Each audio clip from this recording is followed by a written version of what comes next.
क्योंकि जो लोग इस लायक हैं कि और के बारे में सोच सकते हैं, ये ऊपर वाले का एक वरदान है। बहुत से ऐसे लोग हैं जिनको 2 जून की रोटी नसीब नहीं है। उन लोगों के लिए हम लोग क्या कर सकते हैं? हर समाज की जिम्मेदारी है, जो समाज में संपन्न है, और हर समाज में एक गरीब वर्ग है, एक अमीर तबका है। इसलिए जो लोग थोड़े बहुत भी संपन्न हैं और एक दूसरे की मदद करने के लायक हैं, हमें मदद करनी चाहिए।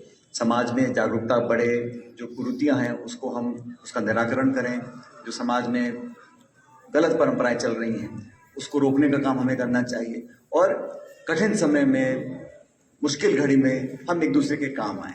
समाज का मतलब ये होता है, और इसलिए भारत भिन्न है बाकी देशों से, क्योंकि बाकी देशों में जो सामाजिक जो ताना बाना है वो बड़ा अजीब तरह का है।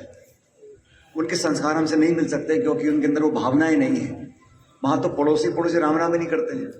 और हमारे यहाँ पर जो एक हजारों साल से जो संस्कार है, जो इतिहास है, वो ऐसा है कि हम आपस में एक दूसरे के साथ ना सिर्फ सहानुभूति रखते हैं, लेकिन एक दूसरे की बातों को समझते हैं, दुख और खुशी दोनों बांटते हैं। इस प्रकार का इस देश में एक अनूठा, एक हमारे यहाँ हमारी मिट्टी में से एक खुशबू निकलती है जो पूरे देश दुनिया में फैल रही है। इसलिए हमें उसको आने वाली पीढ़ी को कैसे दे सकते हैं?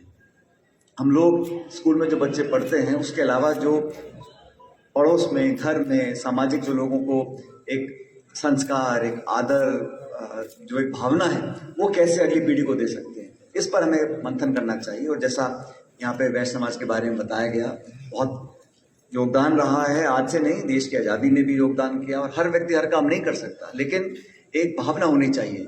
और मैं समझता हूँ देश को एकजुट रखने की भावना, देश को संपन्न बनाने की भावना, हमारे देश में निवेश हो, औद्योगिकरण हो, लोगों को नौकरियां मिलें, और सबका जीने का स्तर बढ़ना चाहिए।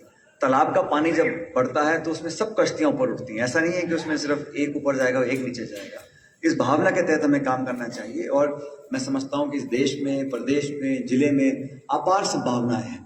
उन संभावनाओं को तलाशना, नीति निर्माण सही तरीके से करना, ईमानदारी से लोग यहाँ निवेश कर कर इसको, जिले को, प्रदेश को और उत्कृष्ट बनाएं और प्रगतिशील बनाएं, इस दिशा में हमको काम करना चाहिए। और सामाजिक संगठनों की अलग भूमिका है। जब भी कहीं देश दुनिया में, प्रदेश में आपात स्थिति आती है, अभी कोरोना काल आया था, लॉकडाउन हुआ, हर तबके को नुकसान हुआ, लाखों करोड़ों लोगों की नौकरियां चली गई।